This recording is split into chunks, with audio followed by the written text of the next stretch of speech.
Hey, welcome to BJJ Mental Models, episode 37. I'm Steve Kwan.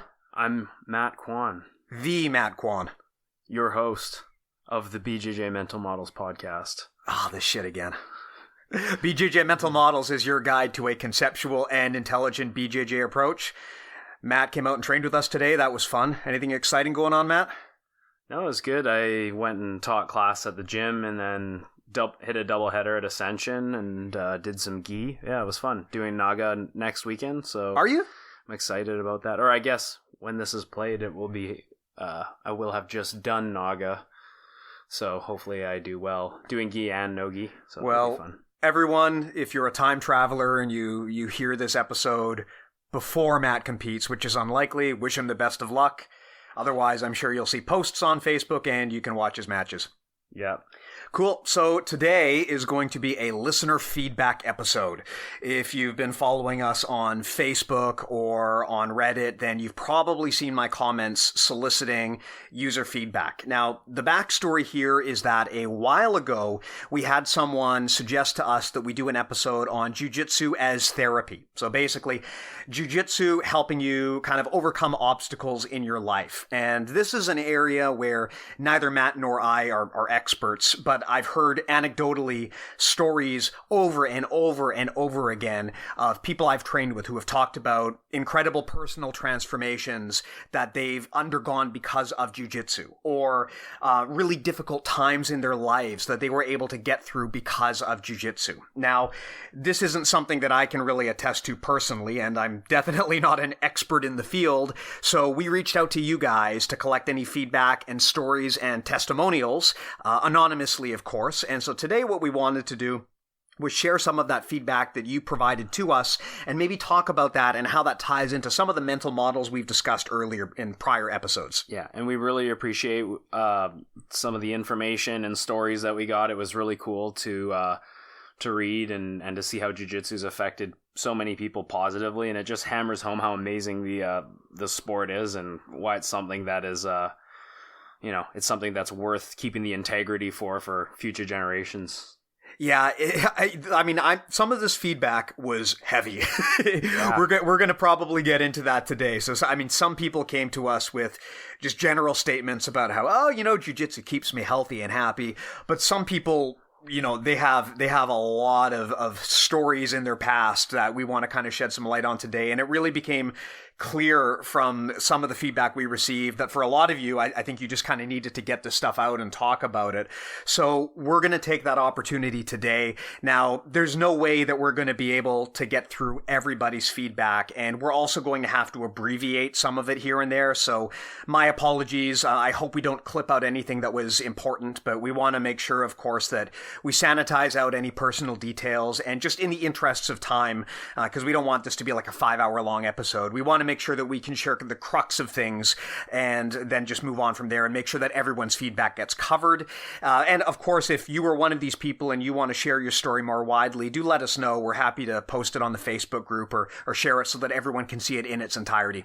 Yeah, we're really loving like this interactive relationship that a lot of you guys, the listeners, are allowing us to have this dialogue. So definitely keep it up, and it'd be cool in the future to do like maybe even a live Q&A or something like that. If that's something of interest to you guys. Yeah, if that's something that you guys would want to do, we would be happy to do it. We're also, of course, happy to keep the existing Q&A format where you guys just hand in questions whenever you've got them via email or Facebook, and we just get back to you on the next episode. But if you guys would be interested in something that's a little bit more real time, we could definitely arrange that. I don't know how exactly that would pan out because we've got listeners all over the world, so settling on a time zone might be a challenge, but do write in and let us know if that's something that you think would be valuable. Yeah, I think it'd be cool to sort of for you guys to get to know us outside of this format as well, and just kind of ask us silly questions. Yeah, have a conversation that's more two-way versus one-way, because we learn from you guys too, right? So it's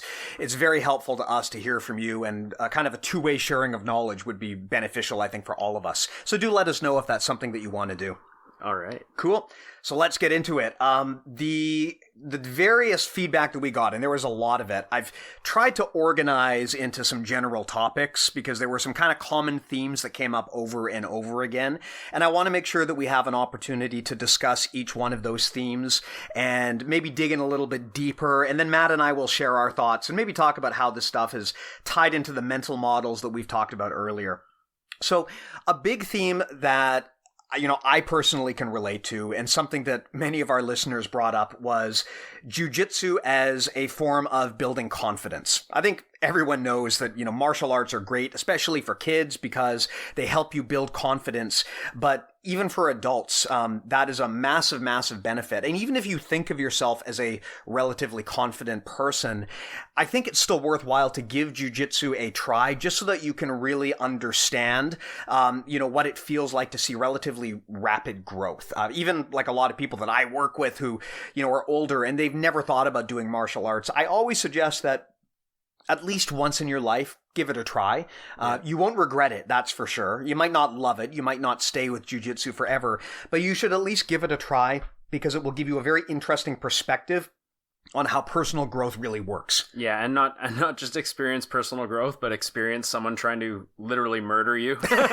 Well, simulated murder, right? But Hopefully. I don't know. I am from the frame of mind where I think that fighting is actually natural in human beings and animals as well, and particularly men, but women too. And I think that there's a lot that can be gained from the experience of learning how to fight and the experience of having someone try to attack you, and you literally have to you're not hitting each other and there's no weapons, but you are trying to choke each other out and subdue somebody. And that experience where you're essentially fighting for your life is a really it's kind of it's awakening and eye-opening as to how useless you might be in an actual fight and how it might go if someone were to attack you or your family and what you would have to do in that situation. So there's so much to be learned from fighting. And some people they always, fighting is wrong or we shouldn't fight. It's like, well, there's a lot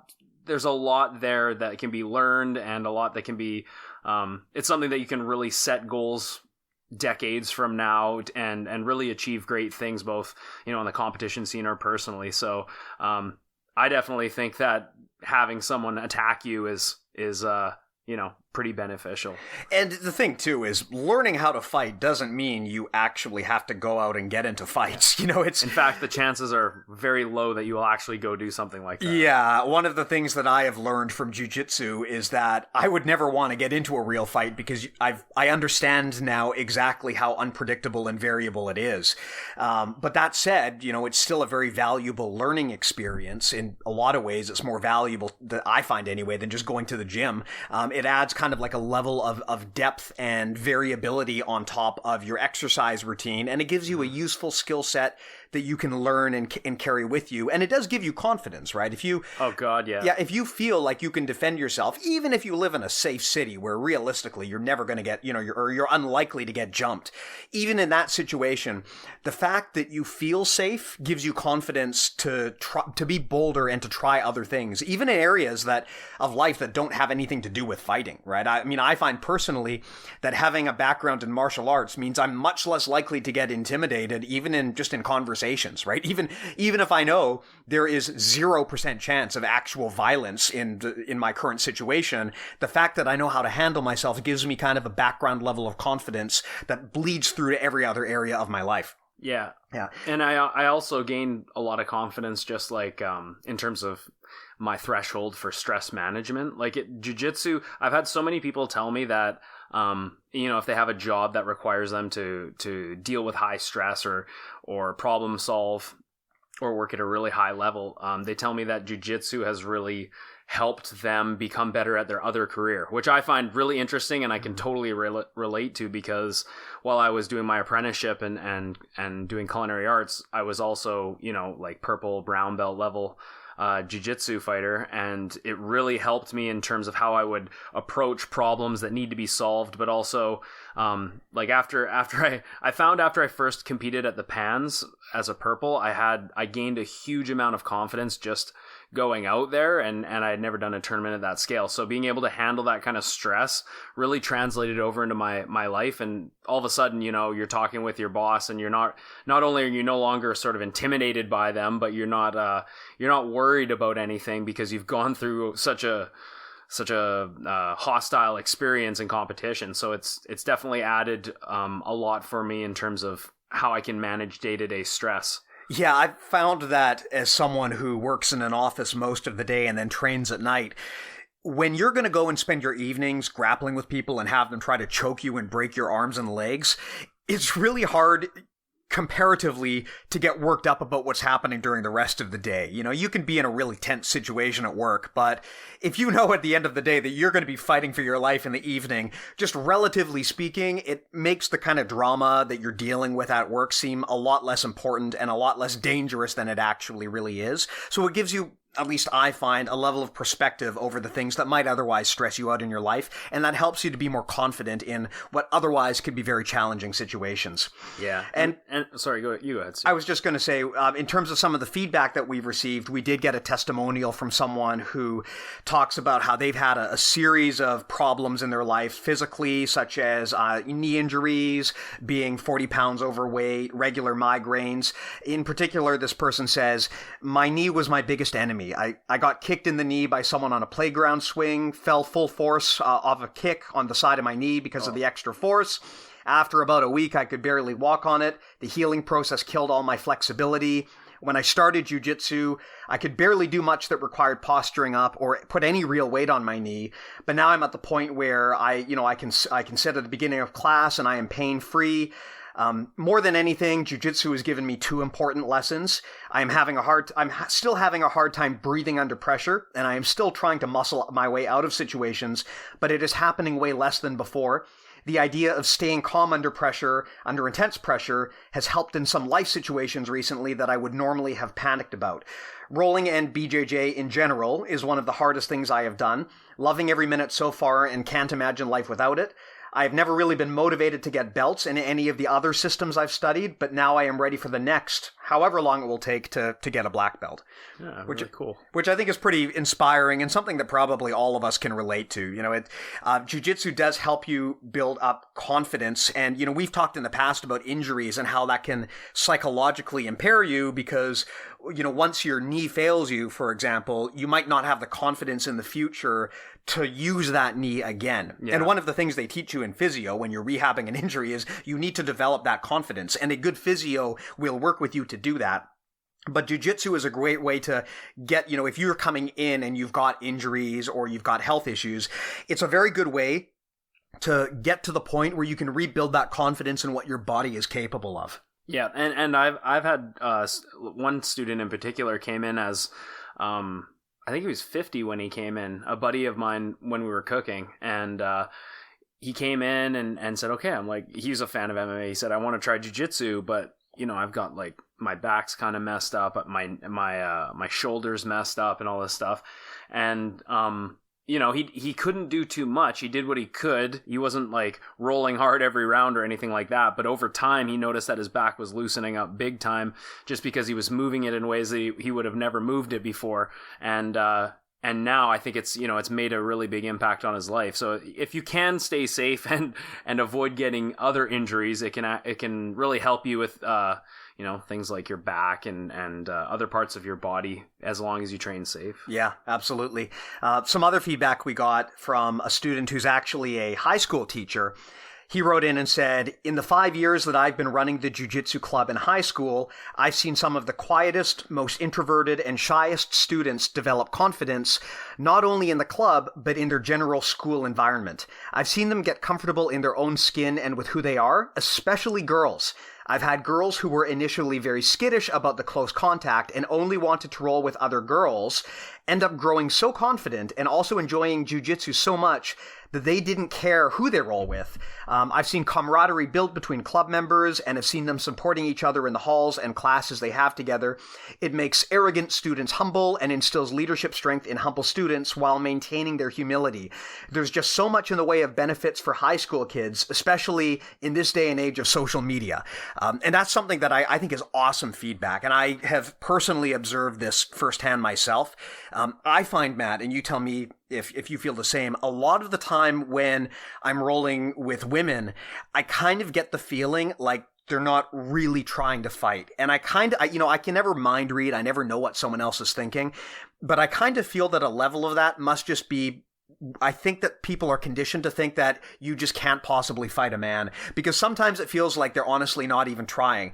And I can remember one situation exactly where I had a longtime sparring partner, a girl who at the time was a purple belt. And I'm not a big guy. Like, she was, roughly my size. So it's not like I had some gigantic strength advantage, but I would always dummy her just because I kind of felt like she wasn't even really giving realistic resistance. And then one day I wrist locked her and she got pissed off. And for like 3 minutes, she dropped all pretense of this kind of like, this mental label of how she couldn't fight me. And she gave me a hell of a real fight. Yeah. But then it all came back again, and then she kind of went docile again, and it kind of fell back into the old pattern.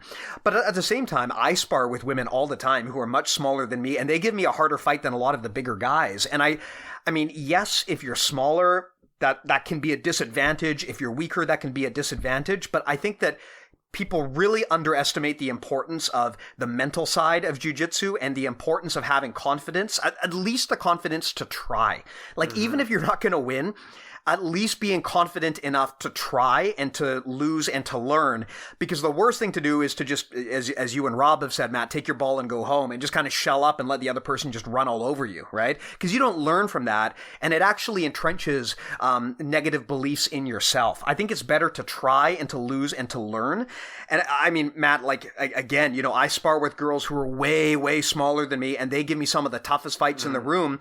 And I really think that, like, I know it's a cliche, but it really feels like the mental side of jiu-jitsu is like 90% of the game. And I think people overweight the importance of physicality a lot of the time.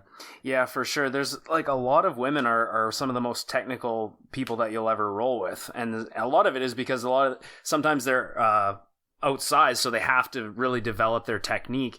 But it's definitely, I think, a mindset thing for the practitioner, whether they're going to be passive or if they're going to come at you more aggressively. And I think that like you said, being passive isn't really the best. It's not really the best approach for anyone, and especially not women who are trying to develop like a self-defense style.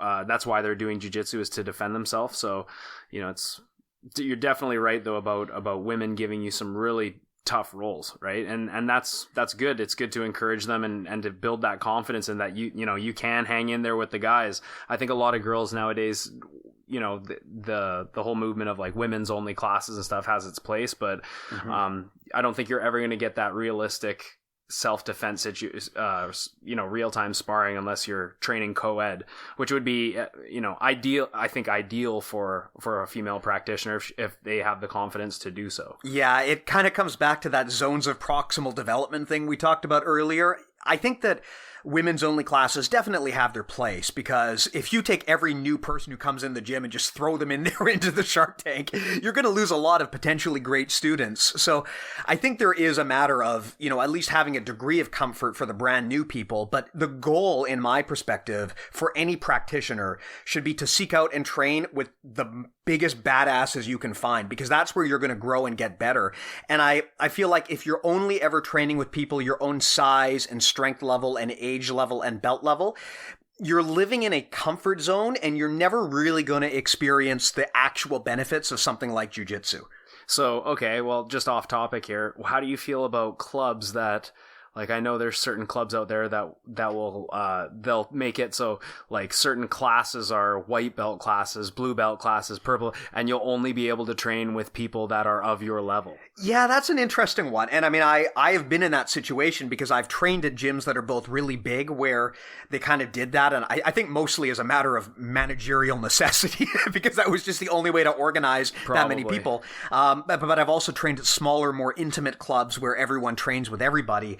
I think actually, if you're a white belt, the absolute worst thing to happen for your training is to only train with other white belts, because you're going to see so many stupid injuries. Oh, God. I kind of feel like white belts should train, there's this weird mentality about how white belts should never go and like ask a black belt for a roll. What a load of horseshit that is. Like that is the most ridiculous thing I've ever heard of. Yeah. First of all, because if you're a black belt and you think that you could not possibly get tapped out by a white belt, you are just setting yourself up for an amazing fall at some point. Like it's not likely. And you're a douche. Yeah. Congratulations. It's not likely to happen, but it is absolutely possible. And if you think it's impossible, you're really, again, you're not getting the maximal benefit out of jiu-jitsu. Yeah. I think clearly you don't have a lot of confidence in your own game. Yeah. I think that for safety's sake, it's okay to closely monitor people who are brand new. But I have nothing against beginners classes where they have like it's all white belts learning movements that you don't need to show like an advanced class. You want to spend that time as an instructor doing something else, but to have it where it's like white belt, blue belt, purple belt. Yeah. Like, and you can't have that opportunity to train with a higher rank when they are, sometimes at the gym. That to me is a waste of resources. 100%. Because that person of higher rank could learn as well from rolling with someone who's not as good, right? Because people that aren't as good and not as knowledgeable do different things. They do weird things, and sometimes it throws you for a loop when you're a higher rank person rolling with someone who's a lower rank, and then they don't give you the expected responses. Right? Oh yeah, you're like, whoa, what the hell? Okay, I guess I have to also consider this option as well. Yeah, a lot of the time when I get caught, I think we talked about this in an earlier episode, but usually when I get caught by a lower belt, it's because I wasn't really taking them seriously, and then they zigged when I expected them to zag. Like, I got, a few weeks ago, I got tapped out by a Fujiwara armbar. If you don't know what that is, look it up, and you won't believe I got caught in that shit. But it is, like, because it's a pro wrestling move. It should not actually work, but I didn't expect it. And next thing you know, I had, like, my arm twisted behind my head. This stuff can happen, and it is important to train with more junior people because you have to remember that not everyone moves with the expected training of an experienced grappler. We've talked in the past about plus minus equals, where you want to train with people of all varying skill levels. As a more junior person, yes, it's important to train with people your own level because that's really you want to at least, have some situations where you have a realistic shot at success, but you're going to get a lot more by training out of and ultimately getting your ass kicked by more experienced people. On the converse, though, when you're a more experienced grappler, sometimes the best training that you're going to get is with the more junior people because even if they can't give you the most competitive role, you have to stop and explain things to them. And you have to train not just with your own interests in mind, but also with their interests in mind. And I find that sometimes the situations where I learn most are where people confront me with a question and I have to answer it. And it really makes me realize, you know what? I never thought of that before. Mm-hmm. And then together, me and the white belt have to figure out what the answer actually is. And I think that's one of the beautiful things about jiu-jitsu is that even a white belt who's only been training for a month, just through the power of questioning, they can teach me things that I never thought of before just due to having blind spots from expertise. Yeah, I think one of the healthiest things a gym can do is have mingling of the belts, and I feel like just talking about this, Steve, like we could do a whole episode on this culture of a school. I think we have talked about it before. Where belts will train with each other, but really we're supposed to be talking about therapy and jiu-jitsu. Yeah, that's a good point. I feel like we could go on and on about this, but good point. But the comment you read before we kind of got sidetracked like 5 minutes ago from that guy who teaches at a high school. He's one of my students actually, and he is doing an amazing job at a high school where 3 times a week he shows up early in the morning before his classes and teaches jiu-jitsu at the JiuJitsu club, which is at his high school. And it's amazing that he has somehow managed to make that happen.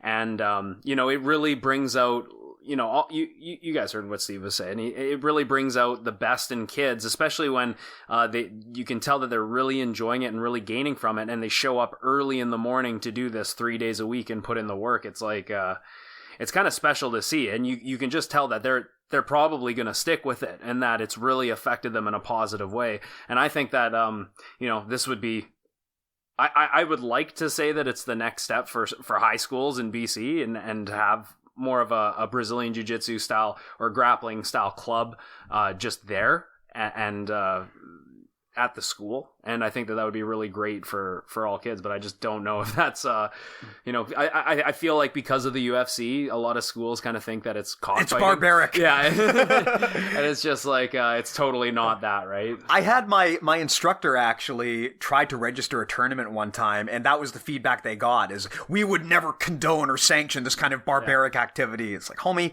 I don't think you know what Brazilian Jiu-Jitsu is. It is like watching two pandas spoon with each other. Yeah. Like, it is the least violent form of violence you could possibly think of. It's a race to see who can get to their butt first and then stand up. That is jiu-jitsu. That is what it is in a points competition. And they seem to think that it's a huge liability, and it's like, just no holds barred. It's literally a race to who can get on their butt first and stand up. That is my new favorite definition of jiu-jitsu. None of this alignment stuff. It's like jiu-jitsu is about getting to your butt and then getting up before the other guy does. And then not moving from that position. Don't forget arguing with the ref. You got to be willing to fight for those points. Yeah, exactly. Okay, so let's maybe move on to a topic that's a little bit heavier. As you can imagine, we got a lot of feedback from people talking about bad habits that they had that jiu-jitsu helped them overcome. Usually, this means for a lot of people like alcohol or smoking, but really I think this can apply to almost any form of jiu-jitsu or any form of addiction that you have to deal with. Jiu-jitsu is very helpful. At least anecdotally, it seems to be helpful in overcoming those. So a great bit of feedback that we received, someone wrote in and said, Jiu-Jitsu helped me quit drinking when I used to be really alcoholic. It kind of gave me something to stay sober for because class was in the evening and I actually wanted to be able to understand it and roll well. Which, and I mean, sidebar here. I know that sounds ridiculous, but the amount of people I've heard that from makes me think there's really something to it. And we'll talk about that in a second. So back to the comment. And it gave me something good going on in my life that I could be proud of, a way to deal with stress and a way to be able to forget about everything else for a couple hours. Plus, it gave me the chance to hang out with a really good, understanding group of people who just knew me as the girl who works really hard at jiu-jitsu versus as the fucked up alcoholic girl, which actually is something that I can totally relate to. And we'll talk about this in a bit.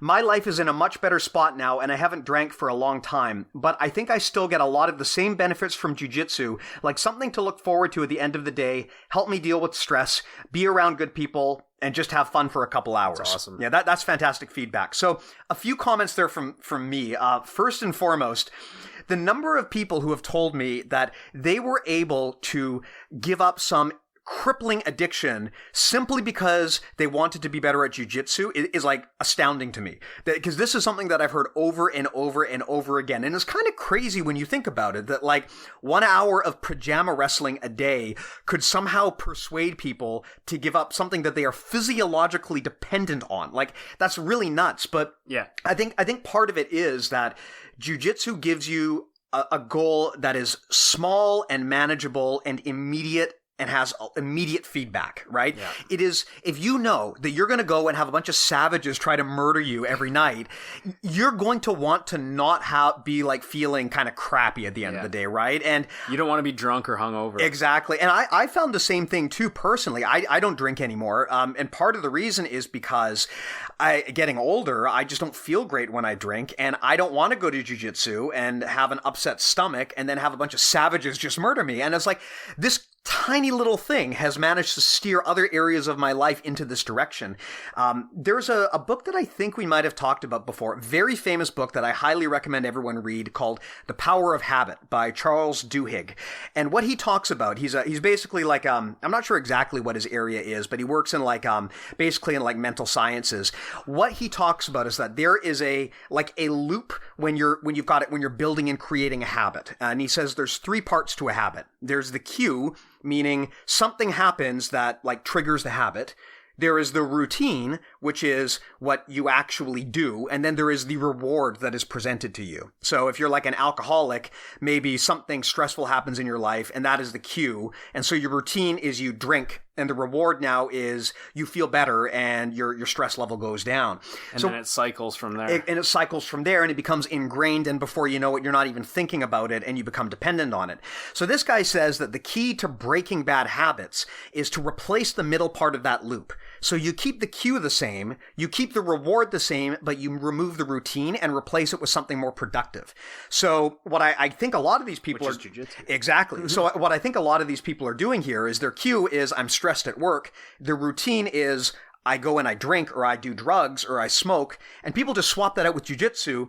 And the reward happens to be the same. I feel better afterwards. And it's shocking how quickly you can reprogram your brain if you know how to manipulate routines like that. And I think what happens with a lot of people is they have these destructive habits, but jiu-jitsu forces you to confront these destructive habits because, like, there's no more immediate feedback than getting your ass kicked, right? Yeah. So if you're not physically at peak health for yourself, jiu-jitsu is going to is going to hold up a mirror, and you're going to have to deal with that every day. And eventually, for a lot of people, their love for jiu-jitsu triumphs their love for whatever vice they had, and then they're able to get past that. Like, I can't prove this scientifically, but man, the amount of people who came in with this kind of feedback makes me think there must be something to it. Yeah. Except the reward, instead of being drunk, incoherent, angry, and overeating, your reward is you exercise, meet amazing people. Like that's a common thing with jiu-jitsu, eh? Like you meet amazing people, and I like my best friends are basically jiu-jitsu fighters because I spend so much time around them, and you know, all the weight loss, and just the one thing that, you know, it's funny, this girl that we just read out her story, she said that it helped her quit because she wanted to get good at something. So it not only does it have all these great benefits like meeting people and exercising your brain and problem solving, stress management and release and all this stuff, but like it gives you the hunger to want to get good at something. And that's something that really is important, that I noticed as I was becoming very addicted to jiu-jitsu. Like basically, like obviously I'm addicted to jiu-jitsu. It's my job and it's all I think about, but it is literally an addiction. And these people, there's a common theme that where they talk about addiction, and that's that they just replace the addiction of whatever they're doing with the addiction of jiu-jitsu. And like, you know, like we talked about, the benefits are just pretty much all positive unless you suffer like a random injury, which is totally possible. But even injuries have benefits of that we've discussed in previous episodes. Absolutely. And one of the things that I think is so powerful about jiu-jitsu is that it allows you to take, in the case of something like addiction, it allows you to take a problem that seems almost too big to tackle, and it allows you to break it down into small measurable steps, right? Yeah. One of the hardest ways to get something done is to look at it as like one big unsolvable problem and just not take that first step. In order to solve any problem, you have to kind of attack it one step at a time. And with jiu-jitsu, you know, overcoming alcoholism it seems overwhelming. It seems impossible to a lot of people. But then when you're on the mats, going to the gym one day at a time doesn't seem impossible. And before you know it, that translates to not drinking for one day at a time. And before you know it, you haven't had a drink in 30 days and then 60 days. And, you know, it becomes a vehicle for breaking down these incredibly big problems like weight loss or addiction. And instead of looking at them as these big unsolvable things, you realize, like, as long as I can just commit to doing this one thing every day, over the short term, I'm going to be taking the steps to set myself up for long-term success. This is the habits over results mental model that we've talked about before. If you look at something way off in the distance, it's going like a massive, massive goal. It seems like you'll never get there. But if you just take one positive step every day, and instead of worrying about the big long term, you worry about just showing up to jiu-jitsu every day, before you know it, you will start to see those results. You'll lose track of time, and then you've ingrained that new habit, and it becomes a lot less hard over time to kind of adhere to those good habits as opposed to the bad ones. Yeah, it's like looking at the journey of achieving a black belt. It's like if you look at that as a goal, and like it can be a goal, but if you look at the overall journey and you really think about how long that's going to take, like you could be a doctor in that amount of time. You know what I mean? If you're an average person. So it's like, it's a day by day thing when you're that beginner thinking about like, you know, you go to the gym, you see like blue belts and purple belts. Like I remember when I first started, I saw a purple belt and I'd be like, oh my God, that guy's like, that's a rare thing to see where I'm from, to see a purple belt. Now there's a lot more higher ranks, but as a black belt now I look back, I'm like, oh yeah, I was a white belt at one point, and I remember thinking how long that journey is going to be. And then I just trained every day, and now I look, I'm like, oh, I'm a black belt now. It's the daily habits that create overall long-term goals. You can't just achieve it overnight, right? There's no secret formula to it. And to add on, I'll just talk about my own story. Like you know, my culinary background, smoking is something that happens a lot in cooking, and you know, our parents both smoke, Steve, and you never smoked, but I did sort of get into cigarettes in high school, and mainly because of the people I was hanging out with, but also because of my career that I was following. I was thinking about being an executive chef one day. And anyways, I remember like getting into smoking probably like half pack a day at most at one point, but it's obviously really bad. And then I started doing jiu-jitsu, and I realized that that was going to heavily influence my performance on the mats. And just like this girl, I had a desire to get good at something. I was becoming like, just after a few classes, I was hooked at you know, the problem solving aspect of jiu-jitsu and everything else that goes with it. And I realized that on days that I smoked, I would suck a lot of wind, whereas other days, if I at least didn't smoke, I would feel a little bit better when I would train. And then eventually, it just cold turkey, I was able to literally stop smoking because of jiu-jitsu. And that was just one benefit that I got from it, is like I had no desire to smoke once I thought about how an opponent would have an advantage over me, or maybe I wouldn't be able to defend myself during training or a competition. And it was like the best anti-smoking therapy I could use. Yeah, it's you know, for myself, I used to have drinks after work, and it did kind of get to the point where, you know, probably I wasn't drinking I was probably drinking more than I should. But after a while, I kind of realized that training jiu-jitsu, I would feel terrible, and I would do really bad on the days where, you know, I'd had a drink the night before, and I just kind of phased that out of my routine. And it's at the point now where, you know, because I don't drink, if I ever actually do have, like, you know, a drink because of a social occasion, I usually feel awful immediately afterwards. Now, part of that is probably just me getting older too, but jiu-jitsu was able to kind of very subtly steer me into this direction, because it gives you very immediate feedback when you're doing something that is not healthy. I really think that jiu-jitsu, whether you have serious problems with addiction or even just whether you have a somewhat unhealthy lifestyle, I think in either situation, one of the powers of jiu-jitsu is it's going to steer you onto a more healthy course. Yeah, and like you say, like subconsciously, like sometimes you don't even realize, and then you'll be a few months into jiu-jitsu and you can look back and see all the different changes that have happened. Like, you know, not even thinking about like, oh, maybe I don't get my guard pass as much anymore, but like I've lost weight, I feel more healthy. One thing that we haven't even talked about is how I think jiu-jitsu is so good for helping people sleep better. Yeah.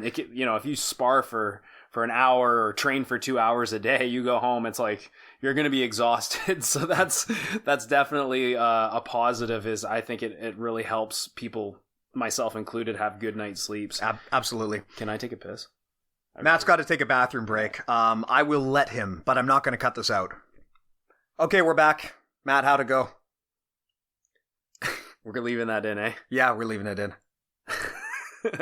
Oh, it's good. You know, pisses Perfect. are good. Yeah, it's good. I'm glad that you have appropriate bladder function. Anyway, on with it. Yeah. So a really, really awesome comment that we got here. Now, there's a lot of all caps in this comment, so I will attempt to read the parts that are all caps in an appropriate voice here. I went through a 5-year battle with alcoholism. The shame and guilt I felt about being an alcoholic led me to keep it a secret from everyone. My teammates at Jiu-Jitsu were some of the very first people that I ever allowed to know about it, and their support was essential in recovery. That, coupled with the simple action of doing a healthy, physically challenging, and mentally engaging art like Jiu-Jitsu, helped keep me on good, accountable path towards recovery. In the end, I viewed my recovery as a Jiu-Jitsu match. I had been taken down, smashed past, and was getting cross-collared, choked to hell by the bottle. My journey to sobriety was the journey of being on the brink of tapping out, but somehow, someway, finding that tiny air pocket necessary to survive, stay calm, think and act rationally, and eventually work my way out. Now I am thrilled and grateful to say that I escaped and ripped that asshole's head clean off its body. Thank you, Jiu-Jitsu. Yeah, that was great. And I know the guy who wrote this, and he is a huge fan of ours. He's going to hear this, and I love you, buddy. Yeah. Thank you so much for letting us share your story. Yeah, I really appreciate everyone being so intimate here with very personal details of their lives. And I think something that this guy is really shed on here is that for a lot of people, jiu-jitsu is kind of like a sanctuary. It's a place that is separate from the rest of your life where you can be more open, because these people, a lot of the time, I mean, it's like a completely different world that you go into. One of the things that I loved about jiu-jitsu, and something that a very early instructor of mine used to tell me, is, when you come into class, you leave everything else at the door before you get onto the mats. You leave your shoes, you leave your work clothes, you leave your stresses, you leave whatever terrible ththings happen during the day. You leave your ego. That stays outside. When you're on the mats, you're training. It gives you some solace. It gives you, an opportunity to be free of all of that burden and to focus on something that you can do very mindfully, where you can live in the present moment. And that kind of mental respite is extremely helpful. But it also creates a situation where, Matt, to your point, some of the most wonderful people you'll encounter are in the jiu-jitsu community. And one of the things that I love about jiu-jitsu is it exposes you to this really supportive network of people that you probably would never, ever actually meet in your day-to-day life, right? I mean, if you work in in a trade, probably most of your time is going to be spent working with other people in that trade or with your customers, and your social bubble is somewhat limited. But man, when you go to jiu-jitsu, you get like this cross-section of people from all over the world and from all walks of life. I mean, if you want to talk about diversity, jiu-jitsu is in a lot of ways about diversity. You will encounter so many different types of people there. And you quickly become it's almost like going to a parallel universe. And I think that makes it easier to open up to these people about problems that you would never tell your family, right? And one of the things about jiu-jitsu is that it's hard, and it's so important as a team that everyone supports each other during the ups and the downs. And I love it. I love hearing about situations where a team is supporting someone not just on the mats, but also off the mats as well. And I think that's such an underappreciated part of the art, is kind of the support network that you get from training with a bunch of people. And you've got this one thing that kind of ties you all together and lets you focus on a greater good.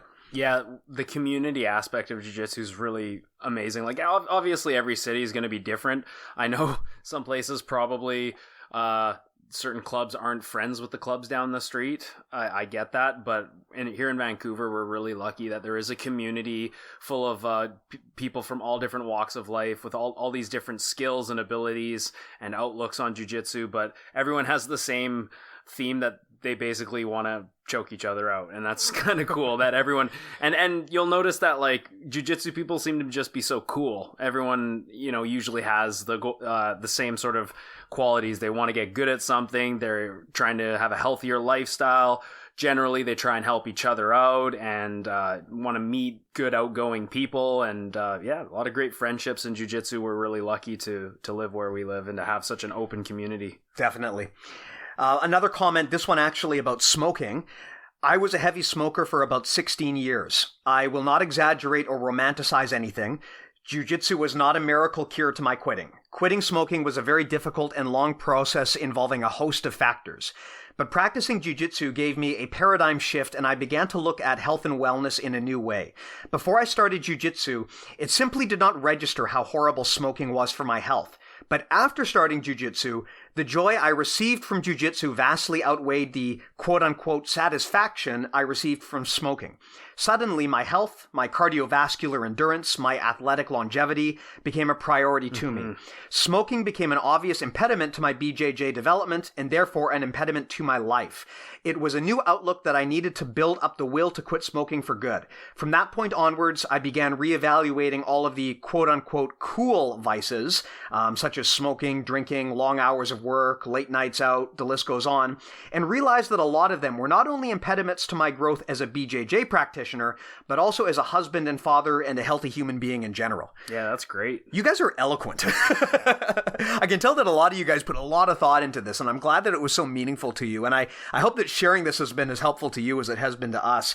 That's a really, really great way to think about things. And it kind of ties back into what we talked about before, where I think jiu-jitsu in a lot of ways gives you a greater goal, and it puts you in a mindset where you realize that addiction is an obstacle to getting to that goal. I kind of feel like for a lot of people, when you're addicted to something, it comes with a lot of despair, and it can be hard to know where to start.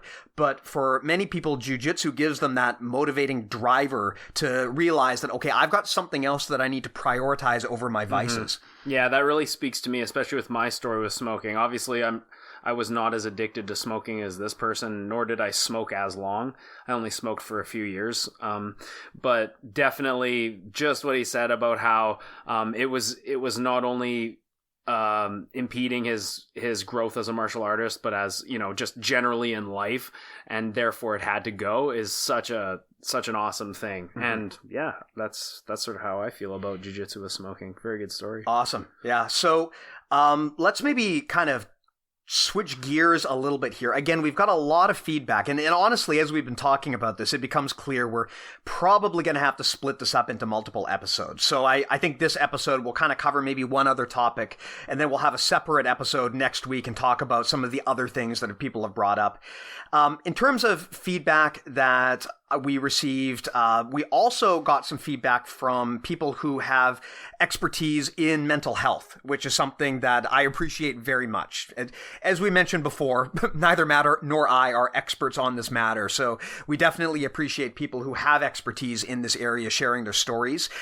One thing that now probably is a good time to point out, a lot of people, when I reached out about jiu-jitsu as therapy, pointed out that it's important to understand that jiu-jitsu is a supplement to therapy, but it's not a replacement for therapy. Very important to understand that, and a lot of people wanted to make that totally clear. We're not proposing that you disregard any advice from like your doctor, or you go off your meds or something and just focus on jiu-jitsu. This is not like some like absolute mystical thinking from us. My suggestion is, if you need help, seek help from people who actually know what they're talking about, and not two idiots who host a podcast. But that said, as a supplement to what you're doing, jiu-jitsu can be incredibly helpful, because for the reasons that we've discussed earlier, it can give you a lens to focus on something that can really motivate you, but it can also help you kind of create a day-by-day action plan that will get you better. Now that said, I disagree. Jiu-jitsu will solve everything in your life. It is a well, hey, if jiu-jitsu was a magic wand for you, do let me know. But that has not been the message that we receive from a lot of people. Yeah. Now, definitely professional help. Like, if I'm a huge supporter of like counseling and things like that to help people get through, and obviously medication as well. Although, I do think that some things are over medicated, but definitely seek professional help, and don't think that jiu-jitsu is going to solve all your problems. But like Steve said, it's something that you can focus on, and it has helped a lot of people. Yeah, absolutely. So we got a good letter here from someone who is a domain expert. So this person was actually a social worker. So their feedback was, social worker and exercise junkie, I'll tell you what I tell my clients. We often talk about the mind and body like two separate things, but really our mind exists in our brain, which exists in our body. Things we do to take care of our body, such as exercise, sleep, nutrition, also helps take care of our brain, which takes care of our mental state. It can give us a sense of purpose and accomplishment, gets us up doing stuff and meeting new people, and can reduce health conditions that have a negative impact on our mental state, such as diabetes or back pain. That being said, if there's shit you need to deal with, you're likely still going to need to deal with it. Exercise is great to get you in a good headspace from which you can deal with stuff, but it often doesn't fix the problem in and of itself. For me, I started jiu-jitsu for my mental health. I have a highly stressful job in the medical health field and my own underlying anxiety and mental health issues, and trying to choke my friends a few times a week really helps me blow off steam. Jiu-jitsu has been a big part of keeping myself healthy physically and mentally. It's especially interesting if you look at BJJ as a mindfulness-based activity, which shows a lot of benefits for mental health. However, I wince a little every time I hear someone use the phrase, Jiu-Jitsu is therapy. Jiu-Jitsu is not therapy. Therapy is therapy. Jiu-Jitsu can really help, but I find a lot of the rhetoric about Jiu-Jitsu being a cure-all can be misguided and disingenuous. For one, it stigmatizes actual professional interventions. It also makes it difficult for people who try BJJ and don't find it sufficient, and then in quote, wow, I'm really screwed up if even BJJ doesn't fix me and it fixed everyone else. I think what they're trying to say is like if BJJ doesn't work for you, it can kind of create a mindset where maybe you kind of get BJJ conflated with mental health, and it can kind of actually demotivate you. I can understand that. Like if BJJ is not for you, and for some people it's not. Like I recommend again that everyone give it a try, but for a lot of people it's just not for them. You don't want to be in a situation where you say, hey, I don't want to train jiu-jitsu, therefore I don't want to seek any kind of therapy. Like my suggestion is if you need help, you need help. Jiu-jitsu is one avenue through which you can improve yourself, but at the end of the day, as this person says, if you need therapy, go to the experts, right? Also, what happens when people have to take time off for life or injury? In my experience, all the stuff you were trying to run or roll away from comes back with a vengeance. Yeah. So that's a really, really great comment. And the basic takeaway there is there's two things that I really like from this comment. One is a lot of the time people think that like mental therapy is completely different from physical therapy, but a lot of the time they're kind of related, right? And getting in better physical shape can help your mental health as well. So definitely. Yeah. So sometimes like focusing just on your mental health is not as beneficial as focusing on everything, on just being healthier in general. And that's where jiu-jitsu can really help, is it does provide you with that physical outlet. But like this person also says, don't assume that jiu-jitsu is a full replacement for therapy. It is a supplement. And if jiu-jitsu doesn't work for you, don't get demotivated. There's a lot of different methods and techniques that you can use to improve your own well-being, and jiu-jitsu is just one of them. And some things don't work for some people, so don't be demotivated if that's not the solution for you. But again, I do think that everyone should at least give it a try and see what it's all about, because there are so many stories that we've heard of people who benefit from the art. Yeah, and myself included, I've definitely benefited physically and mentally, and I do look at it as therapy, but I totally get what this guy's saying, and it's good to hear a comment where he kind of talks about how it's like I like what he says, he winces when he hears the term jiu-jitsu as therapy. And I've had a few people, like I see that meme sometimes, and then there's always someone who pipes up and says, it doesn't always help and all this stuff. It's like, yeah, that is true. I understand from that point of view as well. It's not the end-all be-all. It's not going to cure everything in your life. But hey, if you need something to work towards, and if you need to incorporate more exercise in your life, it can really steer you on the path of a healthier lifestyle. So yeah. If I were to not the end-all be-all, but it is good. Yeah. If I were to kind of recap from my perspective what jiu-jitsu is good for when it comes to like improving your well-being, other than the obvious physical benefits, I would say that it allows you to tackle problems that might seem insurmountable by breaking them down into a daily routine, right? If, rather than trying to lose 50 pounds, it's a lot easier to commit to, hey, I'm just going to show up today, and then I'm going to show up tomorrow, and I'm going to take this one day at a time. It also gives you a goal to strive towards, something that you can measurably get better at over time, which can motivate you to drop a lot of vices that you otherwise have. And this person also talks about mindfulness, right? It is very good for your mental health to try to focus on enjoying the present moment rather than obsessing over things past or potentially future. This is something that I think, we've talked about in the past, but it's a very, very underappreciated side of jiu-jitsu. It's very hard to think about anything else when someone is trying to choke you. Mm-hmm. And jiu-jitsu really gives you an opportunity to kind of live in the present moment and teach you to be more mindful about the present moment. That's a kind of mental state that once you get comfortable with, you can adopt to all walks of life. It is very good to kind of leave your mental baggage at the door. You don't want to obsess over things that you can't change. You don't want to worry about potentially terrible things that you can't control.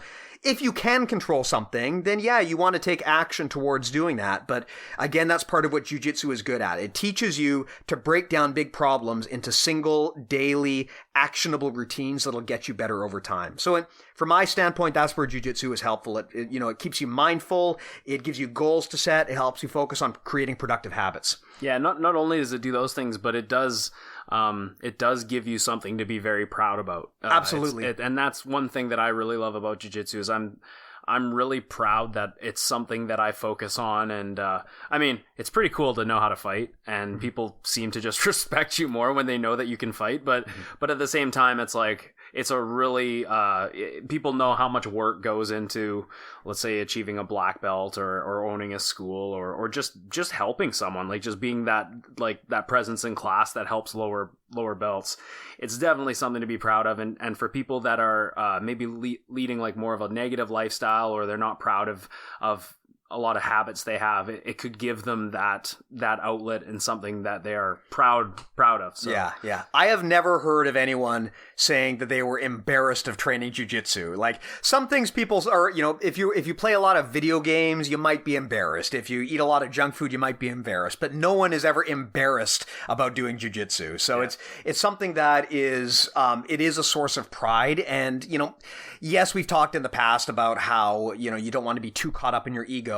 But it is also important to develop a sense of accomplishment and to feel that you're getting better and that you have something to work towards. And if jiu-jitsu helps you kind of set that focus, then it's probably going to be a good positive factor in your life. Yeah, jiu-jitsu people are so proud. If you run into a jiu-jitsu person in public, you become like best friends. Yeah. It's pretty hilarious. It is kind of funny. It's like immediate bonding. Jiu-jitsu? Yeah. Oh yeah, me too.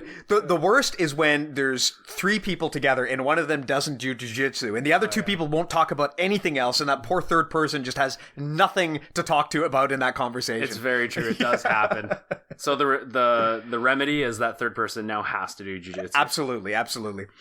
Cool. Well, I think that was a good chat. I mean, we didn't get to everybody's feedback simply because there was a lot, but I think we'll definitely do a follow-up episode and talk about some of the other topics that we didn't get to cover on this one.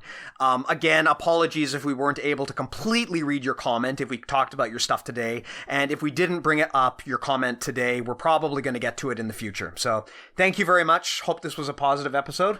Yeah, really appreciate it, and that was it was a lot of fun for us. And again, we're gonna do more in the next episode. But thank you guys for sharing your stories again and all the support. And check out the BJJ Mental Models store. Oh yeah, for some cool shirts. Plugging stuff. So first of all, if you want to get in contact with us and share your story for this kind of episode or other topics, the best way to do that is just go to bjjmentalmodels.com. You can leave a message there. You can also find us on social, on Facebook and Instagram. We're pretty active, so just shoot us a message there. If you want to buy our super duper cool shirts or buy some patches, bjjmentalmodels.com/store. And if you want to subscribe to our mailing list and get the latest and greatest updates from us, bjjmentalmodels.com/join. But again, you can find all of this from the website, so go there, sign up. We are looking forward to sending you more information. And again, hope you found this episode helpful. It was great to hear from all of you. All right, guys. Have a good one. Be good to each other.